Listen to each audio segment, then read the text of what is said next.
नमस्कार श्रोताओं, मैं हूँ ऐश्वर्या राय निगम।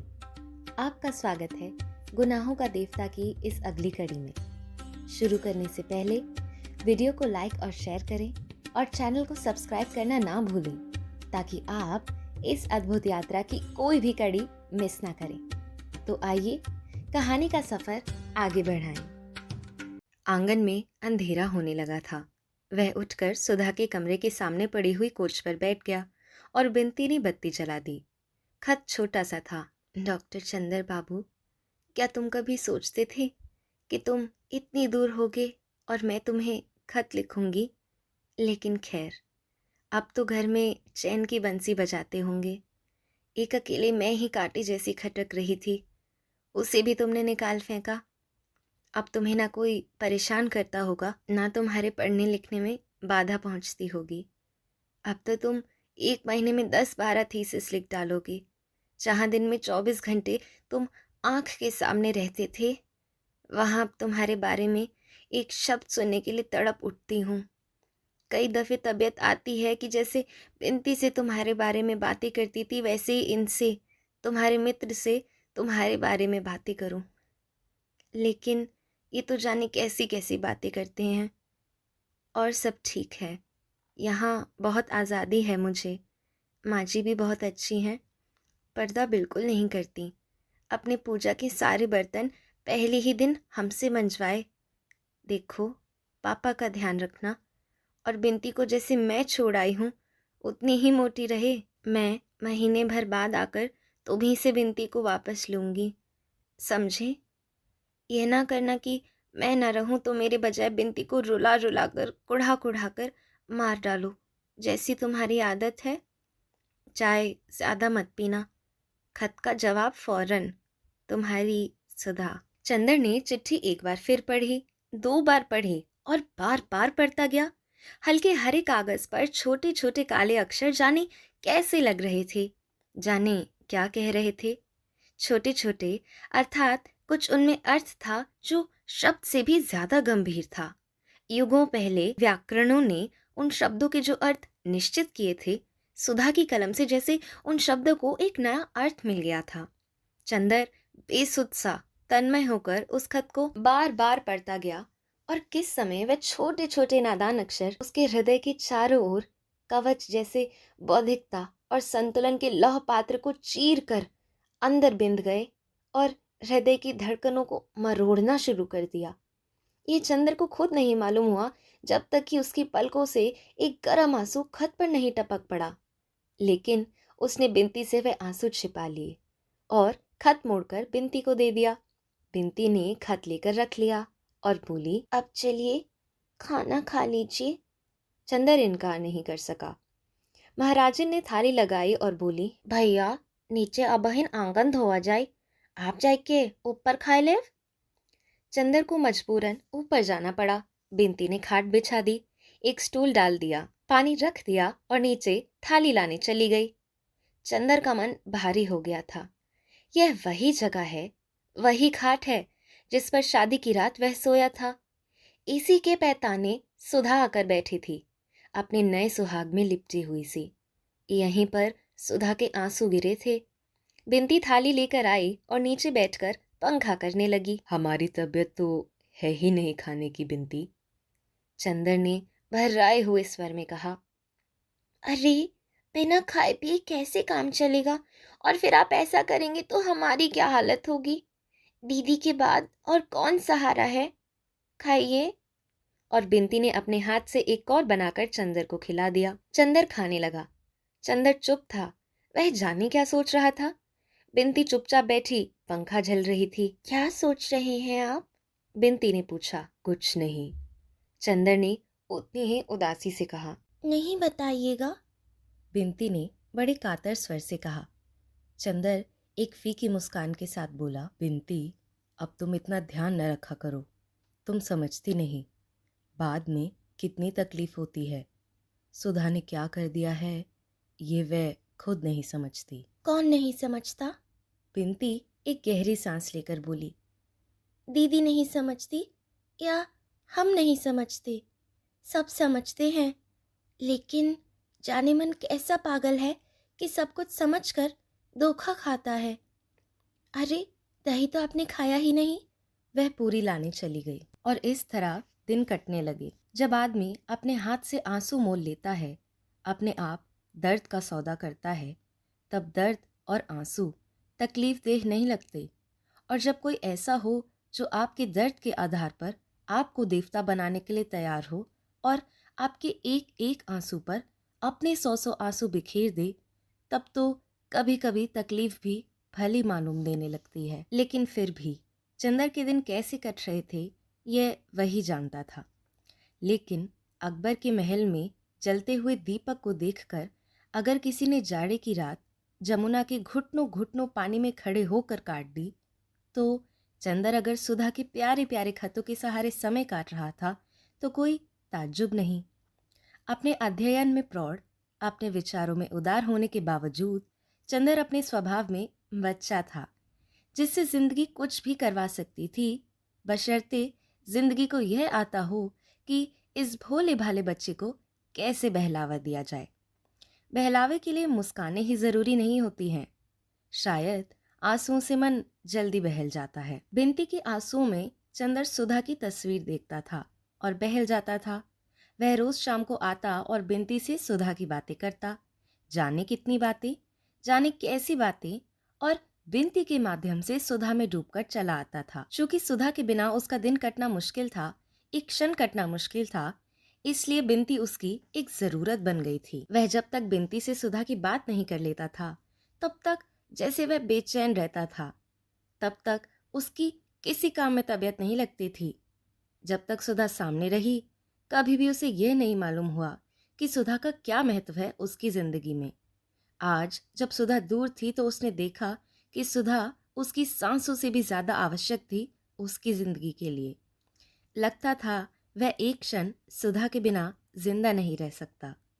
सुधा के अभाव में बिनती के माध्यम से वह सुधा को ढूंढता था। और जैसे सूरज के डूब जाने पर चांद सूरज की रोशनी उधार लेकर रात को उजियारा कर देता है, उसी तरह बिनती सुधा की याद से चंदर के प्राणों पर उजियारी बिखेरती रही। चंदर बिनती को इस तरह अपनी सांसों की छांव में दुबकाए रहा जैसे बिनती सुधा का स्पर्श हो, सुधा का प्यार हो। बिनती भी चंदर के माथे पर उदासी के बादल देखते ही तड़प उठती थी, लेकिन फिर भी बिनती चंदर को हंसा नहीं पाई। चंदर का पुराना उल्लास लौटा नहीं। सांप का काटा हुआ जैसे लहरें लेता है, वैसे ही चंदर की नसों में फैला हुआ उदासी का जहर रह रह कर चंदर को झकझोर देता था। उन दिनों 2-2 3-3 दिन तक चंदर कुछ नहीं करता था। बिनती के पास भी नहीं जाता था, बिनती के आंसू की भी परवाह नहीं करता था, खाना नहीं खाता था और अपने को जितनी तकलीफ हो सकती थी देता था। फिर ज्यों ही सुधा का कोई खत आता था, वह उसे चूम लेता और फिर स्वस्थ हो जाता था। बिनती चाहे जितना करे, लेकिन चंदर की इन भयंकर उदासी की लहरों को चंदर से छीन नहीं पाई थी। चांद कितनी कोशिश क्यों न करे, वह रात को दिन नहीं बना सकता। लेकिन आदमी हंसता है, दुख दर्द सभी में आदमी हंसता है। जैसे हंसते हंसते आदमी की प्रसन्नता थक जाती है, वैसे ही कभी कभी रोते रोते आदमी की उदासी थक जाती है और आदमी करवट बदलता है ताकि हंसी की छांव में कुछ विश्राम कर फिर वह आंसुओं की कड़ी धूप में चल सके। ऐसी ही एक सुबह थी जबकि चंदर के उदास मन में आ रहा था कि वह थोड़ी देर हंस भी ले। बात यूं हुई थी कि उसे शैली की कविता बहुत पसंद आई थी, जिसमें शैली ने भारतीय मलयज को संबोधित किया है। उसने अपना शैली कीट्स का ग्रंथ उठाया और उसे खोला तो वही आम के अचार के दाग सामने पड़ गए जो सुधा ने शरारतन डाल दिए थे। बस वह शैली की कविता तो भूल गया और उसे याद आ गई आम की फांक और सुधा की शरारत से भरी शोख आंखें। फिर तो एक के बाद दूसरी शरारत प्राणों में उठ उठ कर चंदर की नसों को गुदगुदाने लगी और चंदर उस दिन जाने क्यों हंसने के लिए व्याकुल हो उठा। उसे ऐसा लगा जैसे सुधा की ये दूरी, यह अलगाव सभी कुछ झूठ है। सच तो वे सुनहले दिन थे जो सुधा की शरारतों से मुस्कुराते थे, सुधा के दुलार में जगमगाते थे। और कुछ भी हो जाए, सुधा उसके जीवन का एक ऐसा अमर सत्य है जो कभी भी डगमगा नहीं सकता। अगर वह उदास होता है, दुखी होता है, तो गलत है। वह अपने ही आदर्श को झूठा बना रहा है, अपने ही सपने का अपमान कर रहा है। और उसी दिन सुधा का खत भी आया, जिसमें सुधा ने साफ साफ तो नहीं पर इशारे से लिखा था कि वह चंदर के भरोसे ही किसी तरह दिन काट रही थी। उसने सुधा को एक पत्र लिखा जिसमें वही शरारत, वही खिजाने की बातें थी जो वह हमेशा सुधा से करता था, लेकिन जिसे वह पिछले 3 महीने में भूल गया था। उसके बाद वह बिंती के यहाँ गया। बिंती अपनी धोती में क्रोशिया की बेल टाँक रही थी। ले गिलहरी, तेरी दीदी का खत, लाओ मिठाई खिलाओ। हम काहे को खिलाएं? आप खिलाइए जो खिले पड़े हैं आज। बिंती बोली। हम क्यों खिलाएंगे? यहाँ तो सुधा का नाम सुनते ही तबीयत उड़ जाती है।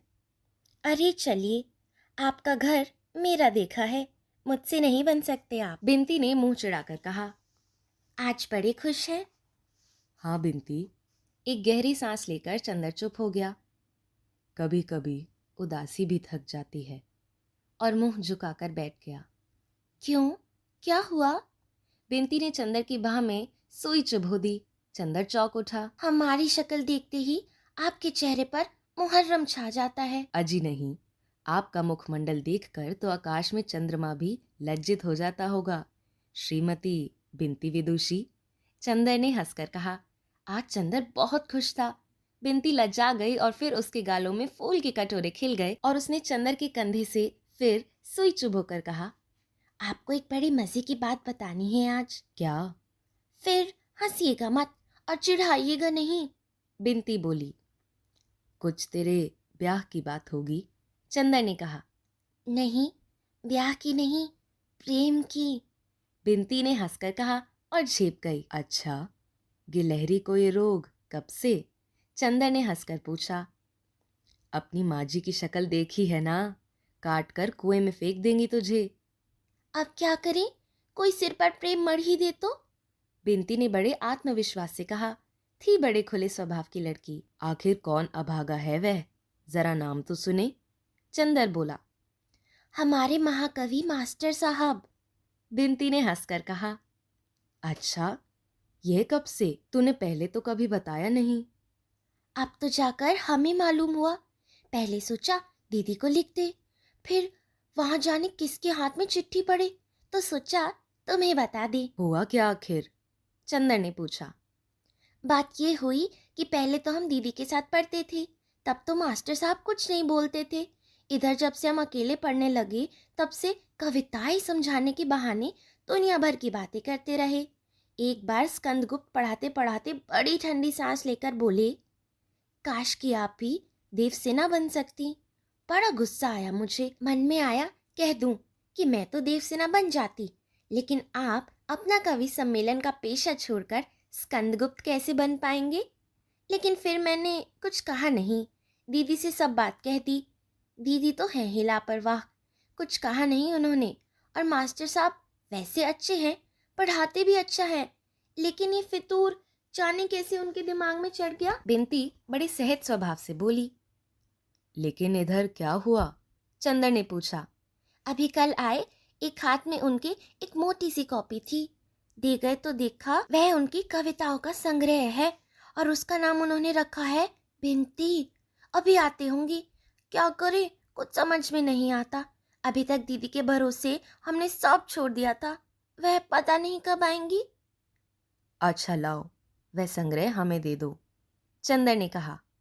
और बिसरिया से कह देना वह चंदर के हाथ पड़ गया, फिर कल सुबह तुम्हें मज़ा दिखलाएंगे। लेकिन हाँ, ये पहले बता दो कि तुम्हारा तो कुछ झुकाव नहीं है उधर, वरना बाद में हमें कोसो। चंदर ने छेड़ते हुए कहा। अरे हाँ, मुसलमान भी हो तो बहना के संग कवियों से प्यार लगाकर कौन बवालत पाले? बिंती ने झेपते हुए कहा। दूसरे दिन सुबह पहुंचा तो बिसरिया साहब पढ़ा रहे थे। बिसरिया की शक्ल पर कुछ मायूसी, कुछ परेशानी, कुछ चिंता थी। उसको बिंती ने बता दिया कि संग्रह चंदर के पास पहुंच गया है। चंदर को देखते ही वह बोला, अरे कपूर, क्या हाल है? और उसके बाद अपने को निर्दोष बताने के लिए फौरन बोला, कहो, हमारा संग्रह देखा है? हाँ देखा है, जरा आप इन्हें पढ़ा लीजिए, आपसे कुछ जरूरी बात करनी है। चंदर ने इतने कठोर स्वर में कहा कि बिसरिया के दिल की धड़कनें डूबने सी लगी। वह कांपती हुई आवाज में बहुत मुश्किल से अपने को संभालते हुए बोला, कैसी बातें कपूर, तुम कुछ गलत समझ रहे हो।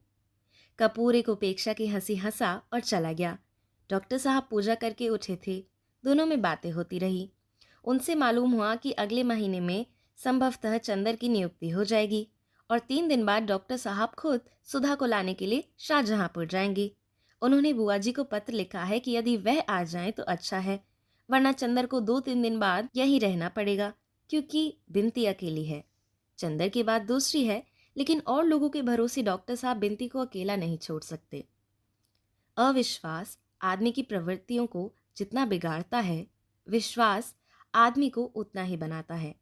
डॉक्टर साहब चंदर पर जितना विश्वास करते थे, सुधा चंदर पर जितना विश्वास करती थी और इधर बिनती उस पर जितना विश्वास करने लगी थी, उसके कारण चंदर के चरित्र में इतनी दृढ़ता आ गई थी कि वह फौलाद बन गया था। ऐसे अवसरों पर जब मनुष्य को गंभीरतम उत्तरदायित्व सौंपा जाता है, तब स्वभावतः आदमी के चरित्र में एक विचित्र सा निखार आ जाता है। ये निखार चंदर के चरित्र में बहुत उभर कर आया था और यहाँ तक कि बुआ जी अपनी लड़की पर अविश्वास कर सकती थी। वह भी चंदर को देवता ही मानती थी। बिनती पर और चाहे जो बंधन हो, लेकिन चंदर के हाथ में बिनती को छोड़कर वह निश्चिंत थी। डॉक्टर साहब और चंदर बैठे बातें कर ही रहे थे कि बिनती ने आकर कहा, चलिए, मास्टर साहब आपका इंतजार कर रही हैं। चंदर उठ खड़ा हुआ। रास्ते में बिनती बोली, हमसे बहुत नाराज हैं, कहते हैं तुम्हें हम ऐसा नहीं समझते थे। चंदर कुछ नहीं बोला, जाकर बिसरिया के सामने कुर्सी पर बैठ गया। तुम जाओ बिनती। बिनती चली गई तो चंदर ने कहा बहुत गंभीर स्वरों में, बिसरिया साहब, आपका संग्रह देखकर बहुत खुशी हुई, लेकिन मेरे मन में सिर्फ एक शंका है। यह बिनती नाम के क्या माने हैं? बिसरिया ने अपने गले की टाई ठीक की।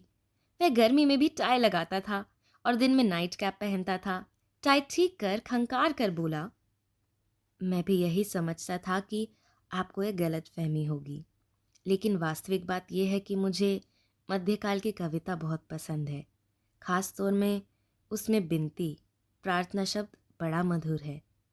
मैंने ये संग्रह तो बहुत पहले तैयार किया था। मुझे बड़ा ताज्जुब हुआ जब मैं बिनती से मिला। मैंने उनसे कहा कि ये संग्रह भी बिनती नाम का है। फिर मैंने उन्हें लाकर दिखला दिया। चंदर मुस्कुराया और मन ही मन कहा, है बिसरिया बहुत चालाक, लेकिन खैर मैं हार नहीं मान सकता, और बहुत गंभीर होकर बैठ गया। तो ये संग्रह इस लड़की के नाम पर नहीं है? बिल्कुल नहीं। और बिनती के लिए आपके मन में कहीं कोई आकर्षण नहीं? बिल्कुल नहीं। छी, आप मुझे क्या समझते हैं? बिसरिया बोला। छी, मैं भी कैसा आदमी हूँ। माफ करना बिसरिया, मैंने व्यर्थ में शक किया। बिसरिया ये नहीं जानता था कि ये दांव इतना सफल होगा। वह खुशी से फूल उठा। सहसा चंदर ने गहरी सांस ली। क्या बात है चंदर बाबू? बिसरिया ने पूछा। कुछ नहीं बिसरिया, आज तक मुझे तुम्हारी प्रतिभा, तुम्हारी भावना, तुम्हारी कला पर विश्वास था। आज से उठ गया। क्यों? क्यों क्या? अगर बिनती जैसी लड़की के साथ रहकर भी तुम उसके आंतरिक सौंदर्य से अपनी कला को अभिसिंचित ना कर सके तो तुम्हारे मन में कलात्मकता है, यह मैं विश्वास नहीं कर पाता। तुम जानते हो, मैं पुराने विचारों का संकीर्ण बड़ा बुजुर्ग तो हूँ नहीं। मैं भी भावनाओं को समझता हूँ। मैं सौंदर्य पूजा या प्यार को पाप नहीं समझता। और मुझे तो बहुत खुशी होती यह जानकर कि तुमने ये कविताएं बिनती पर लिखी हैं, उसकी प्रेरणा से लिखी हैं। यह मत समझना कि मुझे इससे ज़रा भी बुरा लगता। यह तो कला का सत्य है। पाश्चात्य देशों में तो लोग हर कवि को प्रेरणा देने वाली लड़कियों की खोज में वर्षों बिता देते हैं। उसकी कविता से ज़्यादा महत्व उसकी कविता के पीछे रहने वाले व्यक्तित्व को देते हैं। हिंदुस्तान में पता नहीं क्यों हम नारी को इतना महत्वहीन समझते हैं, या डरते हैं, या हमें इतना नैतिक साहस नहीं है। तुम्हारा स्वभाव, तुम्हारी प्रतिभा किसी हालत में मुझे विदेश के किसी कवि से कम नहीं लगती। मैंने सोचा था जब तुम अपनी कविताओं के प्रेरणात्मक व्यक्तित्व का नाम घोषित करोगे तो सारी दुनिया बिनती को और हमारे परिवार को जान जाएगी। लेकिन खैर, मैंने गलत समझा था कि बिनती तुम्हारी प्रेरणा बिंदु थी। और चंदर चुपचाप गंभीरता से बिसरिया के संग्रह की पृष्ठ उलटने लगा। बिसरिया के मन में कितनी उथल पुथल मची हुई थी। चंदर का मन इतना विशाल है, ये उसे कभी नहीं मालूम था। यहाँ तो कुछ छिपाने की जरूरत ही नहीं थी। और जब चंदर इतनी स्पष्ट बातें कर रहा है तो बिसरिया क्यों छिपाए? कपूर, मैं तुमसे कुछ नहीं छिपाऊंगा। मैं कह नहीं सकता कि बिनती जी मेरे लिए क्या हैं। शेक्सपियर की मिरांडा, प्रसाद की देवसेना, दांते की बिएत्रिस, कीट्स की फैनी और सूर की राधा से बढ़कर माधुर्य अगर मुझे कहीं मिला है तो बिनती में। इतना इतना डूब गया मैं बिनती में कि एक कविता भी नहीं लिख पाया। मेरा संग्रह छपने जा रहा था तो मैंने सोचा कि इसका नाम ही क्यों ना बिनती रखूं। चंदर ने बड़ी मुश्किल से अपनी हंसी रोकी। दरवाजे के पास छिपी खड़ी बिनती खिलखिलाकर हंस पड़ी। चंदर बोला, नाम तो बिनती बहुत अच्छा सोचा तुमने, लेकिन सिर्फ एक बात है, मेरे जैसे विचार के लोग सभी नहीं होते। अगर घर के और लोगों को यह मालूम हो गया, मसलन डॉक्टर साहब को, तो वह ना जाने क्या कर डालेंगे। इन लोगों को कविता और उसकी प्रेरणा का महत्व ही नहीं मालूम। उस हालत में अगर तुम्हारी बहुत बेइज्जती हुई तो ना हम कुछ बोल पाएंगे ना बिनती। डॉक्टर साहब पुलिस को सौंप दें, यह अच्छा नहीं लगता। वैसे मेरी ये राय है कि तुम बिनती ही नाम रखो। बड़ा नया नाम है, लेकिन यह समझ लो कि डॉक्टर साहब बहुत सख्त हैं इस मामले में। बिसरिया की समझ में नहीं आता था कि वह क्या करे। थोड़ी देर तक सिर खुजलाता रहा, फिर बोला, क्या राय है कपूर तुम्हारी? अगर मैं कोई दूसरा नाम रख दूं तो कैसा रहेगा? बहुत अच्छा रहेगा और सुरक्षित रहेगा। अभी अगर तुम बदनाम हो गए तो आगे तुम्हारी उन्नति के सभी मार्ग बंद हो जाएंगे। आदमी प्रेम करे, मगर जरा सोच समझ कर। मैं तो इसी पक्ष में हूँ। भावना को कोई नहीं समझता इस दुनिया में, कोई नहीं समझता। हम कलाकारों की कितनी मुसीबत है। एक गहरी सांस लेकर बिसरिया बोला, लेकिन खैर, अच्छा तो कपूर, क्या राय है तुम्हारी? मैं क्या नाम रखूं इसका? चंदर गंभीरता से सर झुकाए थोड़ी देर तक सोचता रहा, फिर बोला, तुम्हारी कविताओं में बहुत रस है। कैसा रहे अगर तुम इसका नाम गडेरिया रखो? क्या? बिसरिया ताज्जुब से बोला। हाँ हाँ, गडेरियाँ, मेरा मतलब है गन्ने की गडेरियाँ। दरवाजे के पीछे बिनती सी ना रहा गया और खिलखिलाकर हंस पड़ी और सामने आ गई। चंदर भी अट्ठास कर पड़ा। बिसरिया क्षण भर आंखें फाड़े दोनों की ओर देखता रहा। उसके बाद वह ज्यों ही मजाक समझा, उसका चेहरा लाल हो गया। हैट उठाकर बोला, अच्छा, आप लोग मजाक बना रहे थे मेरा? कोई बात नहीं, मैं देखूंगा। मिस्टर कपूर, आप अपने को क्या समझते हैं? वह चल दिया। अरे सुनो बिसरिया, चंदर ने पुकारा। वह हंसी नहीं रोक पा रहा था। बिसरिया मुड़कर बोला, कल से मैं पढ़ाने नहीं आ सकता। मैं आपकी शक्ल भी नहीं देखना चाहता। उसने बिनती से कहा। तो मुंह फेर कर पढ़ा दीजिएगा। चंदर बोला। बिनती फिर हंस पड़ी। बिसरिया ने मुड़कर बड़े गुस्से से देखा और पैर पटकते हुए चला गया। बेचारे कवि कलाकार आज की दुनिया में प्यार भी नहीं कर पाते, चंदर ने कहा, और दोनों की हंसी बहुत देर तक गूंजती रही। दोस्तों, आपका बहुत बहुत धन्यवाद कि आपने इस कहानी को यहाँ तक सुना। उम्मीद है कि आपको यह हिस्सा भी पसंद आया होगा। ये कहानी अभी जारी है और अगले एपिसोड में हम और भी दिलचस्प मोड़ और नए घटनाक्रम लेकर आएंगे। तो अगले एपिसोड का इंतजार जरूर करें और अपनी उत्सुकता यूं ही बनाए रखें। तब तक के लिए अलविदा।